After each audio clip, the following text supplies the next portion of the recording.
they think about you, what other people think about you, is not your business. And when I first heard this, what other people think about me is none of my business, it was empowering. I felt relieved.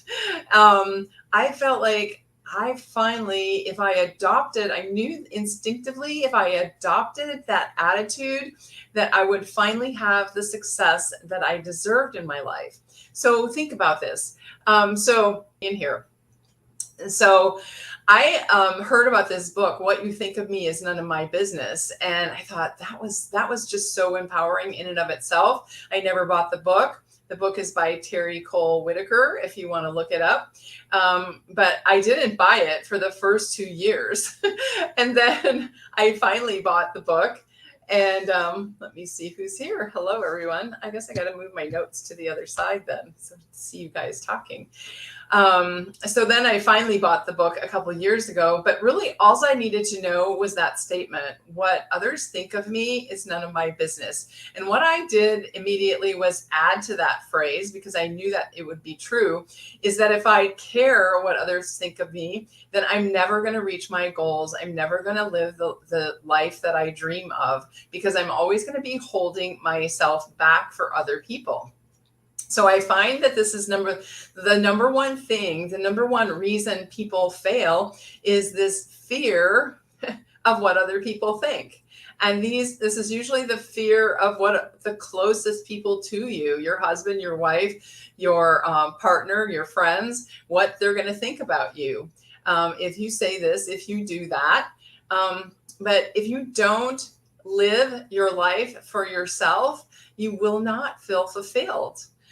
So who here has this feeling? Who here knows that this thought of what will other people think holds you back in your life? Let me know. And let me know who you are, where you're from. So I find that it holds us back. We allow it to hold us back. We allow it to keep us silent, not speak up. We stop ourselves. I realize that if I care what others think, I will never reach my goals, and I will never really feel truly fulfilled in my life. And so I needed to start figuring out how to not let what others think of me, the thought of what others think of me. It might even not be what they're thinking of me, but my thoughts about what they're thinking about me would have been blocking me, would have been stopping me. And I think this happened for most of my life, actually, until I realized this about 5 years ago. So when you're living in this way, letting what other people think of you stop you, it leads you down a negative spiral, like this Facebook user had said, the self-criticism, the sadness. It leads you down another pathway, which is self-sabotage, self-criticism. It spirals you down into self-doubt, really wondering if you are capable of doing what you wish to do, what you want to do, and really just not being effective in your life. So you've really allowed the outside world to affect you versus taking control of your world. And who here would rather take control of your world and live your life on your terms? And that's one of the biggest things I help people with, is living life on your terms. So when we're in this aspect of,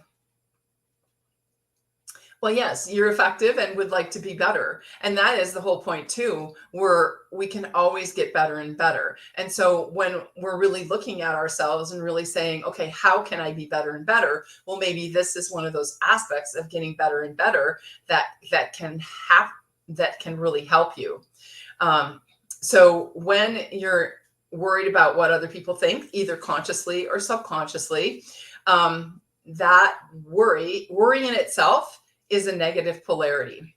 And worrying about what other people think becomes like an anchor for you. It weighs you down. And it's just like having that anchor to the bottom of the ocean forever, and that you can never be free of it. And it won't allow you that ability to really fly, to really soar in your life. So this is why it's so important to recognize this, to acknowledge it, to know how to shift this pattern. And what I want you to know is that it's not your fault. This pattern is not your fault. We're trained in our life, early life, when we're basically conditioned to live from the outside in. We're trained to live from outside circumstances, and to determine, and those outside circumstances to determine how we think, how we feel, and how we act. And we're also trained to ask for other people's opinions. This is trained into you. It's not your fault. And yet it doesn't really work, because you know that you're perfectly capable of making your own decisions. And especially when you know who you are and where you're going in your life, you're capable of making your own decisions. And yet sometimes we forget that. We forget that we know who we are and we know where we're going, and we forget that we can make our own decisions. And yet making your own decision in life is one of the most important things that you learn how to do. Because when you allow other people to make decisions for you, you're bringing in a whole nother set of conditioning, of conditioned ideas and conditioned beliefs that they have, and they are not you.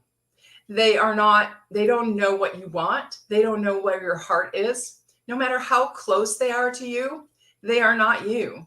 They do not have the instant answer that's a yes or a no when a decision is to be made, because they're not. Let's see.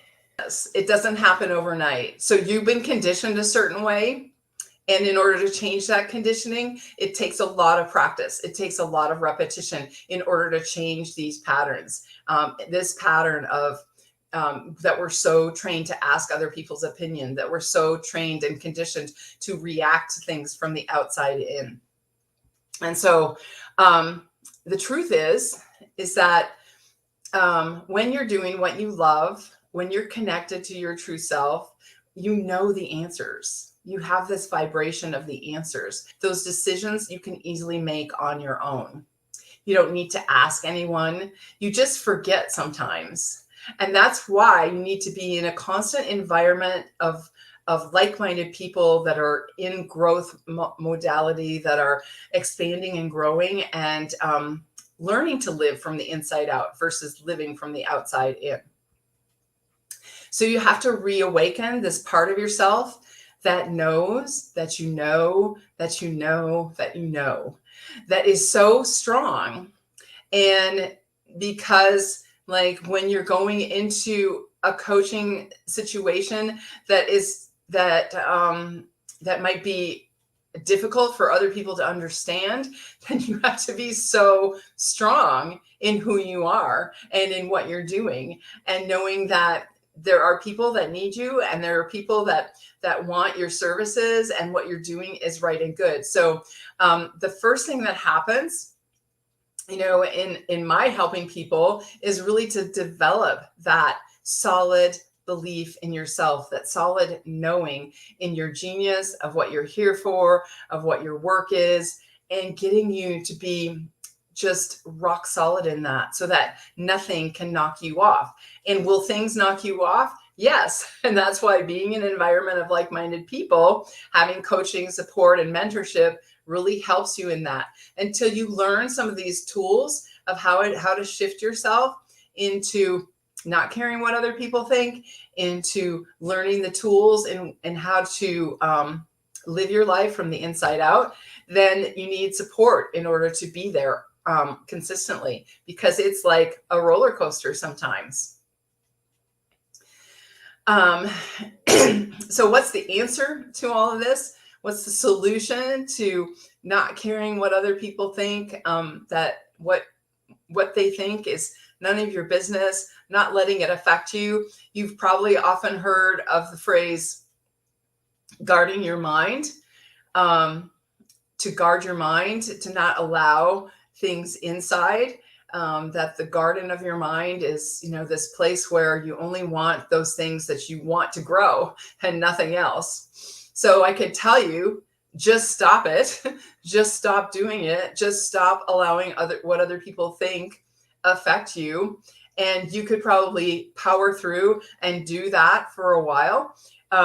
However, until you go to the source of that conditioning and change that, you're going to still have that habit to allow the outside world to affect you, to allow other people to affect you and other people's opinions. And even if it's not somebody if you're in a business where you're going on social media, this is probably one of the worst places for this condition.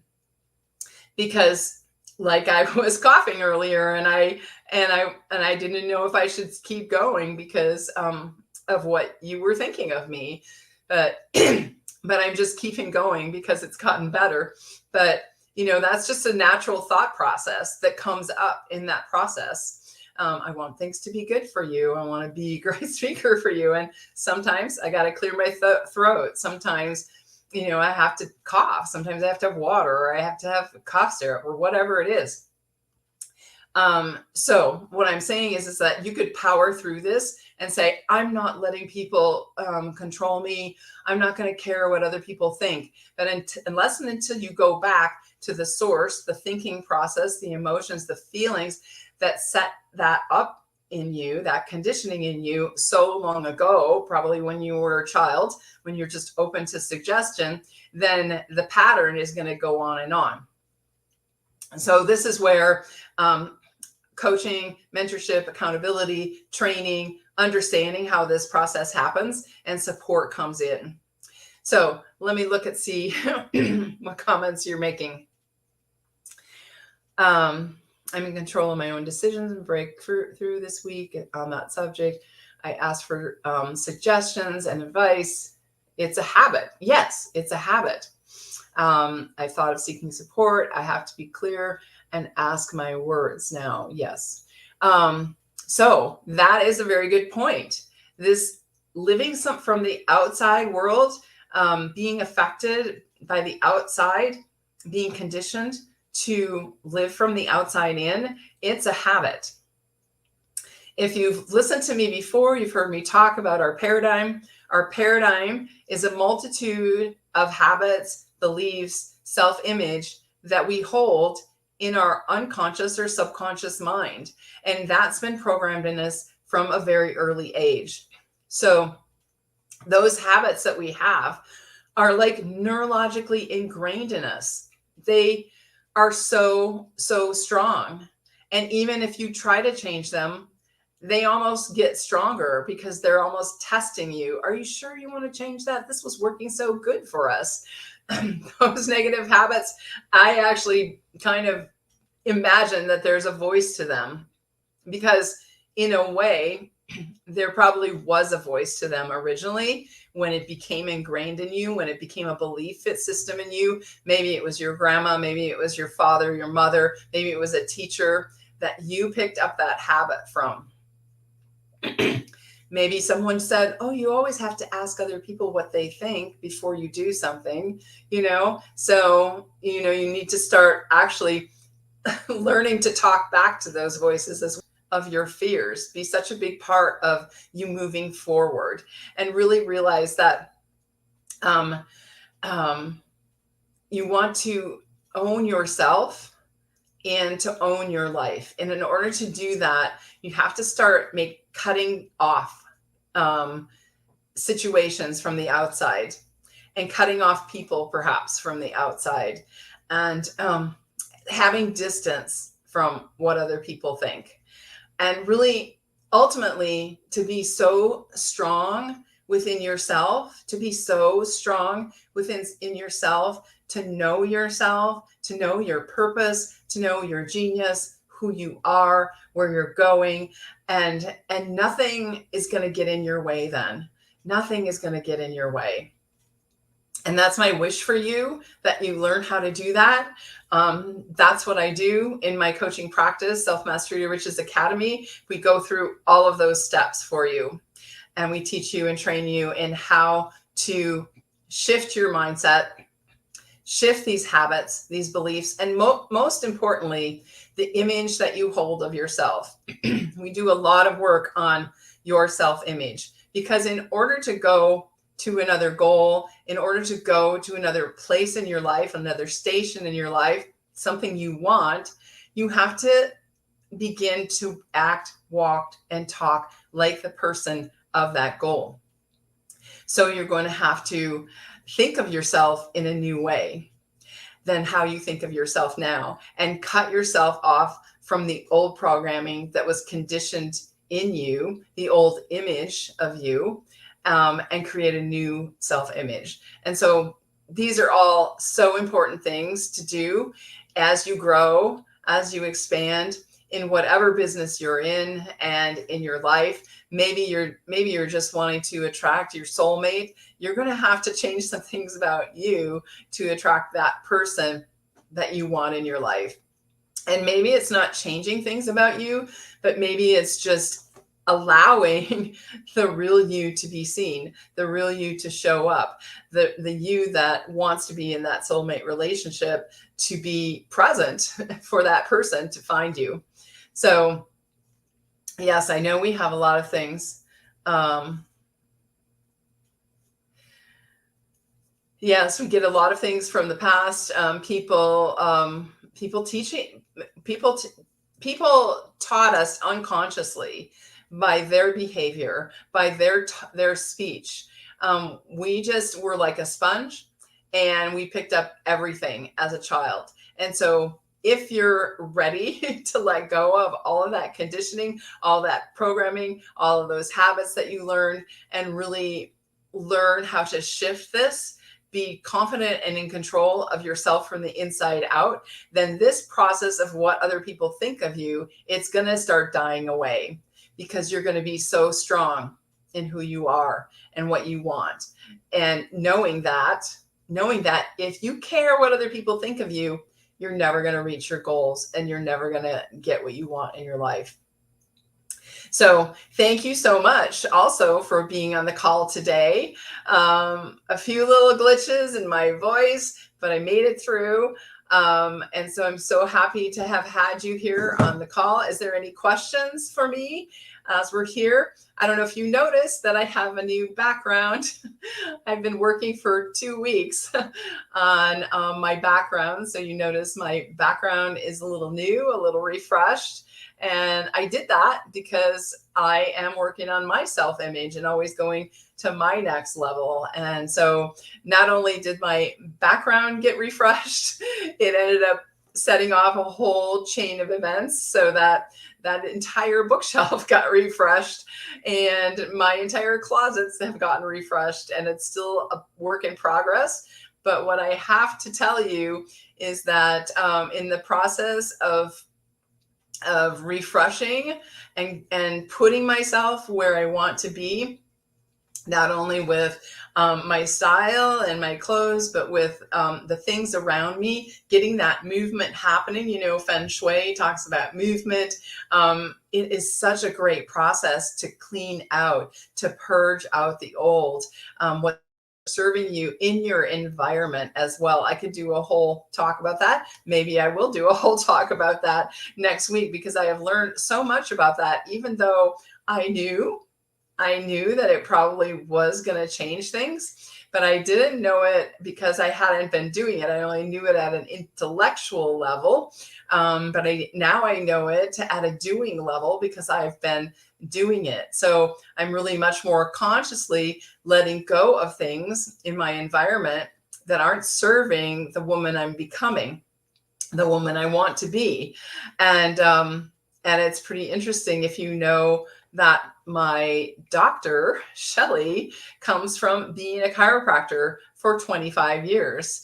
And I was looking around this room and I was like, I have in front of me, I had diplomas, chiropractic diplomas, and all kinds of certificates and things. And I was like, why do I have those on the wall? Nobody comes in here. I'm not trying to impress anyone um, that I have those. And I even thought about like all the books I had, all the chiropractic books I had on my bookshelf. They're all gone now. So I took the certificates down. I put up beautiful pictures because this environment is for me. It's to inspire me. It's not for other people. And it's not for me to say, oh, look, I have a degree in chiropractic. Um, so so look around, look around. That's a little extra bonus for you today, but look around and see if you're ready to do a clean out of your own, a clean out of your closet, a clean out of your home. And by the way, people that coach with me also get to go through a process where they developing their personal style that's congruent with who they are and where they're going in their life. So besides being a chiropractor, I have a long history in and a degree in textiles and clothing and fashion. And so I blend it all for you because I really believe that the self-image is so important in going for our goals. And along with the self-image, you have to create a personal style that's congruent with who you are and where you're going. And that isn't necessarily the fashion that we see in the magazine or the fashion that we see in the store. And no matter how much money you have or how much money you don't have, you can always dress for your personal style.